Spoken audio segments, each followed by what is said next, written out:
در واقع دریای جنوبی ایران به اعتبار همجواری با سرزمین تاریخی مکران در طی سده‌های تاریخی به عنوان دریای مکران نامیده می‌شده و نقش مهمی در حوادث منطقه جنوب و جنوب شرقی ایران داشته است.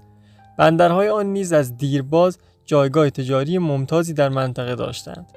عبور کشتی‌ها و کاروان‌های تجاری که کالاهای هند، چین، یمن، دریای سرخ و سواحل شرقی آفریقا را برای مبادله به نواحی شرقی می‌آوردند، این ناحیه را به یکی از پر رفت و آمدترین مناطق تجارت دریایی و زمینی تبدیل کرده بودند.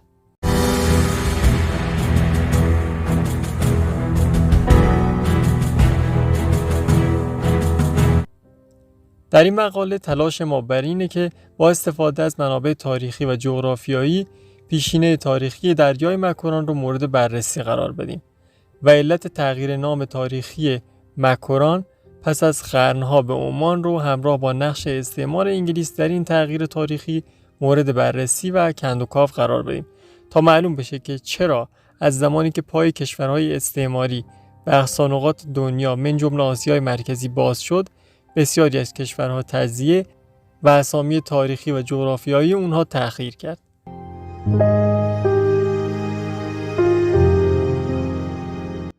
در جنوب شرقی فلات ایران و در سواحل شمالی دریای مکران سرزمینی قرار داره که مرزهای اون از پارس و کرمان در غرب، سند در شرق، خراسان و سیستان در شمال محدود شده. در واقع این منطقه جایگاه سرزمین تاریخی مکران هستش. عمان یا عمانای تاریخی در اصل نام یکی از شهرهای جنوب ایران در غرب بندر چابهار امروزی و بندر جاسک بوده. این منطقه که امروز ما با نام کشور عمان فعلی میشناسیم با عمانای تاریخی در نقشه‌های تاریخی تفاوت داره و در طول تاریخ نام‌های مختلفی داشته.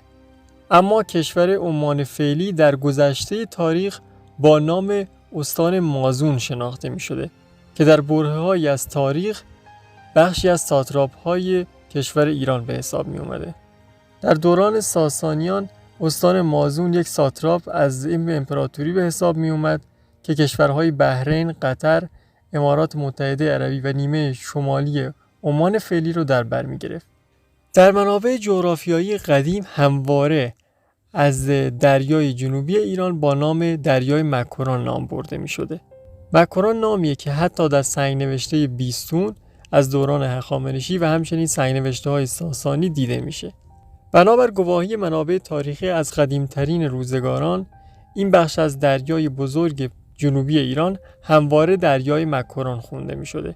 این نام حتی در نقشه‌های قدیمی که در موزه‌های خود کشور عمان امروز نگهداری میشن دیده میشه. نام دریای عمان از قرن 18 و با حضور انگلیس در منطقه کم کم گسترش پیدا میکنه. در این زمان انگلستان بر شبه قاره هند تسلط کامل پیدا کرده بود و میخواست که در آبهای جنوب ایران هم حضوری فعال داشته باشه. پس مسقط فعلی و سرزمین عمان رو تحت سلطه خودش در میاره و از اون زمان به بعد دولت انگلیس کم کم نام عمان رو به جای نام دریای مکران در مکاتبات و نقشه های خودش استفاده میکنه و بهش اعتبار میده. به واسطه این خباثت و شیطنت انگلیسی ها و با سوء استفاده از ضعف حکومت قاجار کم کم نام عمان بر این دریا گذاشته میشه. متاسفانه حتی در زمان ناصرالدین شاه پس از فوت امیرکبیر این نام تحریف شده حتی در کتاب‌های درسی ایرانیان در کنار نام دریای مکران آورده میشه.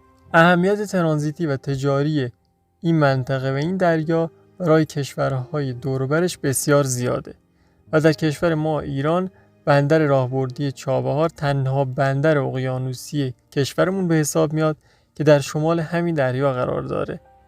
نزدیکترین و آسانترین راه دسترسی کشورهای آسیای میانه به آبهای آزاد همین بندر و از طریق همین دریاست.